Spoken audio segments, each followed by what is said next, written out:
Welcome in. It is day 34, and you are speaking with the Meeples Champion.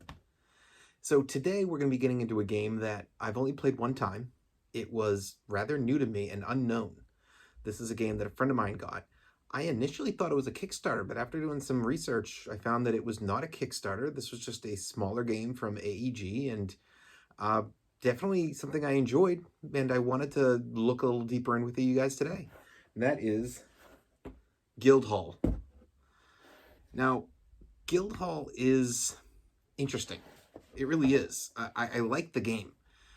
The question that comes with Guildhall is, when we get through these 7 points, where is it going to fall? And I'm not 100% sure. I have a general idea, but I'm going to kind of talk it through with you guys and see where we land. The idea of the game is interesting. It's all card-based. So you have all of these different potential groupings of cards where you're collecting different colors, which represents basically different factions, and they're all different named for each one. So some of them are the tax collector, and then you have other names along the way, and basically the more tax collectors you get from different factions, different colors, allows it so when you play one, well, here's his abilities. He could do something based on him having no others in your group, based on if you have like 1 to 3 in your group, based on if you have 4 or more in your group.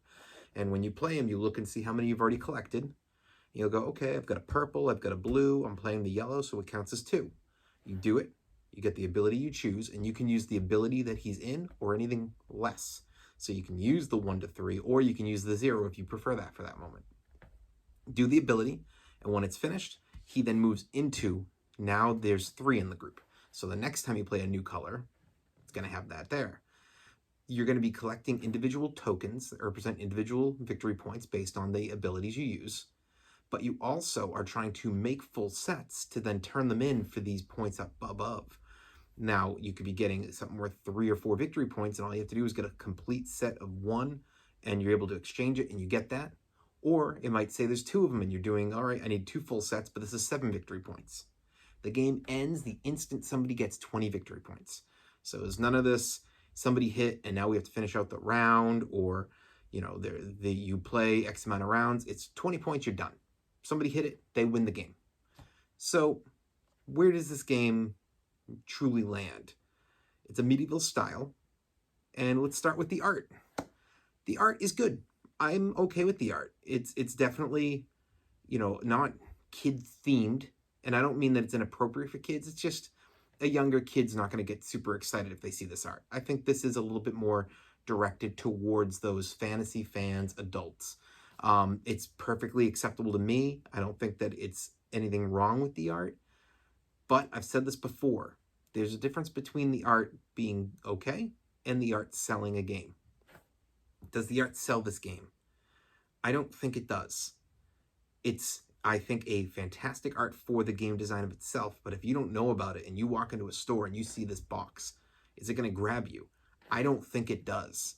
So while I'm okay with the art for the game itself, I have to give it a thumbs down because I don't think that the art does what it's supposed to do, which is to bring you in and make you want to play this game. There's a reason that people watching this video right now are going, what's Guildhall?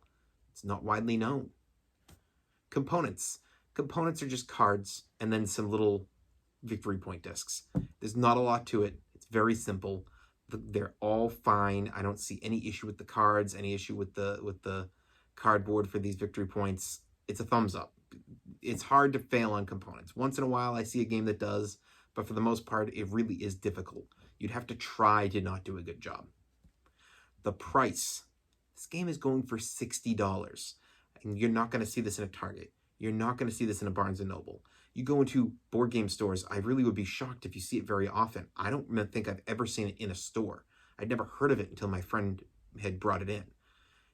I saw it on Amazon for $60. It is not worth that. I thought this would be $40 at most. There's not a lot in this box. There's 120 guild cards. There's like 40 victory point cards. And then there's the little victory points in the cardboard. I don't even know why the box is so big. Honestly, they could have had this a quarter of the size of the box and it would have squeezed, but it would have made it. It baffles me why they made the decision to up this so much. Now, I have seen that online when I was looking it up, there are expansions. So they must have done well somewhere with this. And the box looks like it was designed likely because they want you to be able to group your expansions into the original box. You don't have to keep those boxes. You're not cluttered with boxes. Now, I like that. I appreciate that from a company. But unless I'm willing to commit to a lot of expansions, and the expansions don't look like they're very expensive. I think they were like $14, $15. So if I go in knowing I'm going to buy all those, okay, now the cheapness of the expansions, the ability to put them into this box could make it worthwhile. But I don't go into any game thinking, oh, well, if I get all the expansions, everything's going to average out and it'll be fine. I go in thinking base game only. Base game only, it's too expensive. It's got to be a thumbs down. Difficulty, it's not difficult. It's extremely easy to figure this out. I would say that this is one of those games that even younger kids, 10-ish, I would guarantee should be able to figure it out, maybe down to 8. Beginner gamers, anybody. This is easy to pick up, not hard to figure out. It's very straightforward, not a lot of rules. Difficulty's a thumbs up. Replayability. Now, I have not replayed this game before.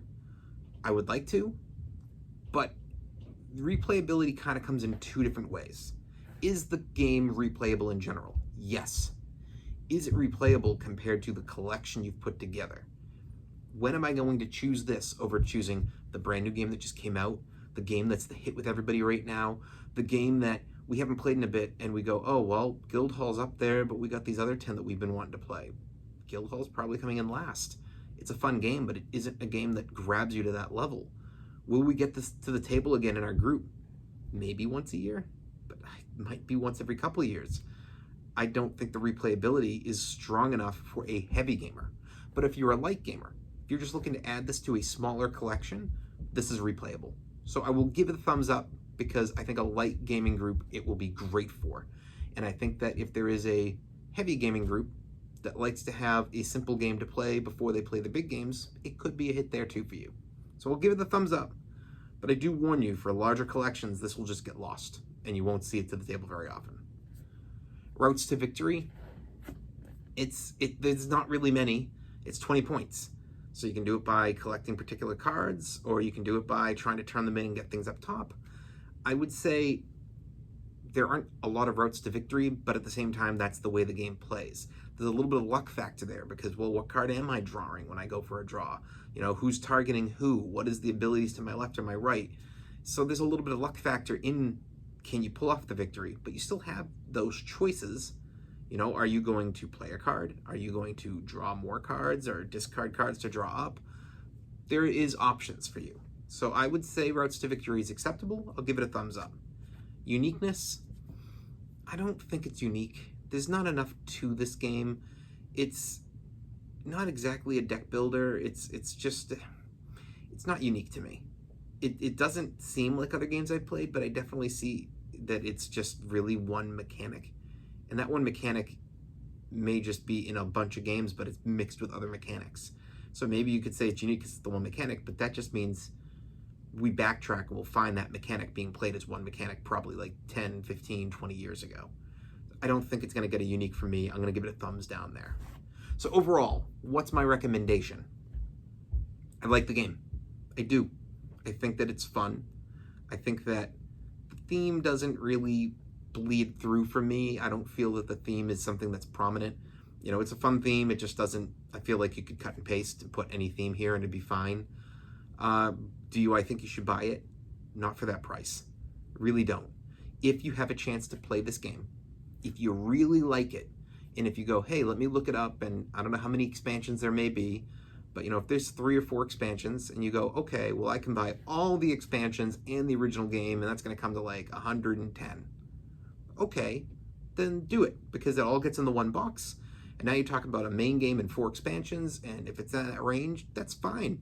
Fine by me. But for $60, I am not recommending somebody put this into their collection. So I gotta right now give it the overall no recommend from me, but it's only a no recommend for buying. It's a high recommend for trying to get it to the table and give it a play. I think it is fun. Well, this has been day 34. You've been speaking with the Meeples champion. And this has been Guildhall. Check in tomorrow. I'll see you then.